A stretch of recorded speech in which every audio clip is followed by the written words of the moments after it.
How to add GoDaddy email to Gmail. It's pretty simple and a quick process, so without any further delay, let's jump right into the video. So the very first thing you want to do is to copy the email address from your GoDaddy website. Simply copy the email address associated with your account. Once copied, now head over to Gmail in any of the web browser. Enter your login credentials and make sure you are logged into a specific account. Once you have been logged in, it will land you on the page. In this page, click on the settings icon at the top right corner. This option will pop up on your screen. You need to click on See All Settings at the very top.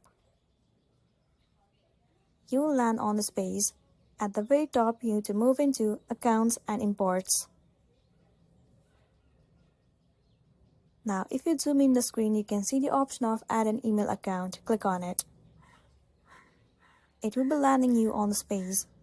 Now, in the section of email address, you simply have to paste the email that you have copied from GoDaddy.